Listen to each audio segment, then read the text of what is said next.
အလုံးမင်္ဂလာပါခင်ဗျာကျွန်တော်ကတော့ဝီယာမာ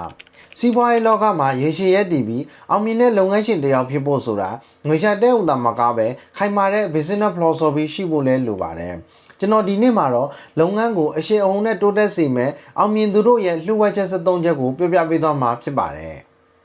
အောင်မြင်တဲ့လုပ်ငန်းရှင်တဦးဖြစ်စေမယ်စီးပွားရေးခံယူချက်များနံပါတ်1မတူအောင်ဖန်တီးပါပိုကောင်းလုပ်ဖို့ပဲမစင်စားပါနဲ့သူများနဲ့မတူပဲထူးခြားနေဖို့ကိုအဓိကထားပါ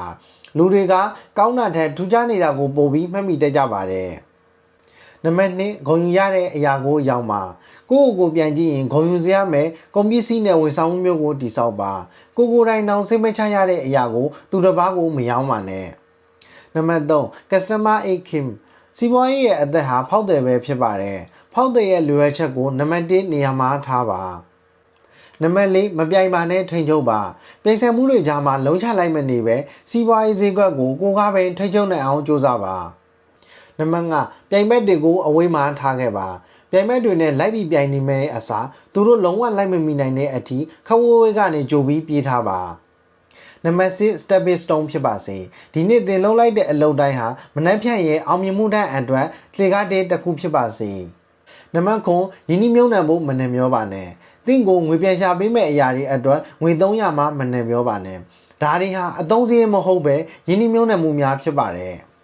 နံပါတ်8ပြင်းပြင်းထန်ထန်နဲ့မြန်မြန်လုပ်ပါအလုပ်ကိုပို့စုပတ်ဆက်လုပ်ပါအချိန်ကအရေးကြီးတယ်လို့နေ့စဉ်တည်ငြိမ်မှုကိုလည်းမရက်တက်လိုက်ပါနဲ့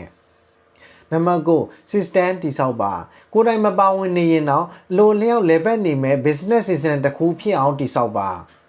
နံပါတ်10 passive income ရှာပါသင်အိပ်ပျော်နေတဲ့အချိန်မှာတော့ဝင်နေမဲ့လမ်းကြောင်းမျိုးရှိအောင်ဖန်တီးပါနံပါတ်17အနာဂတ်ကိုကြည်ပါဒီနေ့ဝင်တင်မဟုတ်ပဲနောက်9နှစ်10နှစ်အထိစီးဆင်းနေမဲ့အနာဂတ်ဝင်ကိုလည်းရှာဖွေပါနံပါတ်12အောင်မြင်မှုရဲ့အတိတ်ပဲကိုတကယ်ဖန်တီးခြင်းတဲ့အရာတွေကိုစိတ်ကြိုက်ဖန်တီးရင်အဲ့ဒီကနေငွေပြန်ရှာနိုင်တာဟာစိတ်မှန်တဲ့အောင်မြင်မှုပါပဲနံပါတ်13အသုံးစရိတ်ကိုငွေပြောင်းပါကိုယ်တိုင်သုံးစွဲနေတဲ့ကုန်ပစ္စည်းတွေကနေတဆင်ငွေပြန်ရနိုင်မဲ့နီလန်းကိုရှာဖွေပြီးလမ်းဘီကနေအဆက်ကိုပြောင်းလဲပါစီးပွားရေးဆိုတာကအမဲရဖို့တင်မဟုတ်ပဲတန်မိုးရှိတဲ့အပြောင်းလဲတွေကိုဖန်တီးတာလည်းဖြစ်ပါတယ်ဒီ73ချက်တဲ့ကမိတ်ဆွေတွေဘယ်အချက်ကိုကြည့်သုံးနေလဲဆိုတာကိုကွန်မန့်မှာရေးခဲ့ပေးလို့ရပါတယ်။တရားပြောရှင်းသောနေ့ရက်တွေကိုပိုင်ဆိုင်နိုင်ကြပါစေခင်ဗျာ။